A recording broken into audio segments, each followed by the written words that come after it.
Assalamualaikum warahmatullahi wabarakatuh. Nama saya Dewinta Putri Brilian dari kelas 12 IPA 1 dengan nomor presensi 13. Di sini saya akan melakukan uji coba Ingenhouse dan uji coba Search. Percobaan kali ini mempunyai tujuan untuk mengetahui faktor-faktor yang memengaruhi fotosintesis dan zat yang dihasilkan dalam proses fotosintesis. Yang kedua, untuk membuktikan bahwa fotosintesis menghasilkan amilum atau karbohidrat. Let's go! Oke, yang pertama uji Ingenhouse. Alat bahan yang dibutuhkan antara lain botol yang sudah ditandai, lalu hidrila secukupnya, kemudian ada air, dan yang terakhir adalah es batu. Hal yang pertama dilakukan yaitu mengisi masing-masing botol dengan air. Lalu pada salah satu botol diberi es batu. Lalu untuk langkah selanjutnya, masukkan hidrila secukupnya pada masing-masing botol.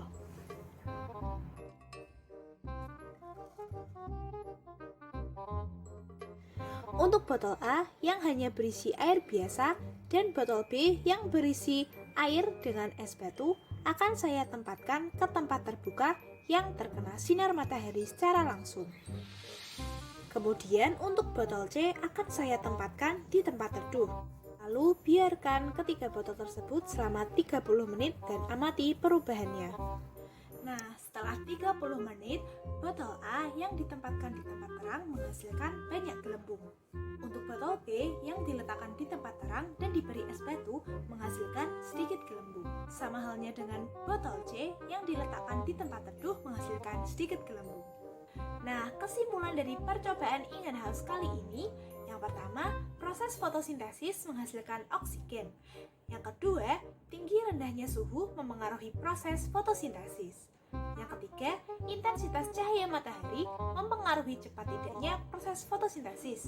Yang terakhir, jumlah kadar karbon dioksida mempengaruhi cepat atau tidaknya proses fotosintesis. Percobaan yang kedua yaitu uji zat. Alat dan bahan yang dibutuhkan antara lain timah rokok,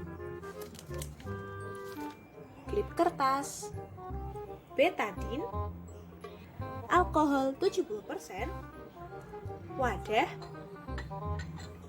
panci, dan cawan. Langkah pertama yaitu tutupilah sebagian helai daun menggunakan timah rokok dan jepitlah menggunakan penjepit kertas agar lebih rapat. Setelah 1 hari, potong daun yang sudah ditutupi dengan timah rokok. Setelah itu, panaskan air hingga mendidih.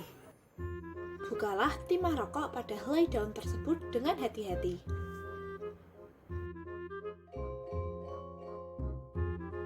Setelah air mendidih, masak daun hingga layu. Setelah dimasak beberapa menit, daun diangkat dan masukkan daun ke dalam wadah yang berisi alkohol.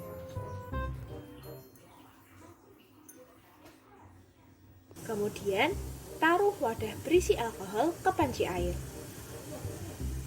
Ketika warna alkohol berubah menjadi warna hijau, ambil daun, lalu bersihkan dengan air dan letakkan ke dalam wadah lain.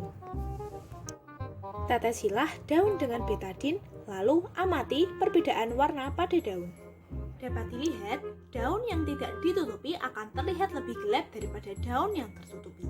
Hal ini membuktikan bahwa di daun tersebut terdapat amilum yang merupakan hasil fotosintesis. Bagian yang pucat tersebut menandakan bahwa pada bagian tersebut tidak terdapat amilum karena tertutupi oleh timah rokok. Nah, dapat disimpulkan bahwa fotosintesis memerlukan cahaya dan fotosintesis menghasilkan amilum. Buktinya, bagian daun yang tidak terkena cahaya berwarna pucat karena tidak dapat melakukan fotosintesis sehingga tidak mengandung amilum. Demikian praktek biologi pada kali ini. Saya ucapkan terima kasih dan wassalamualaikum warahmatullahi wabarakatuh. Dadah.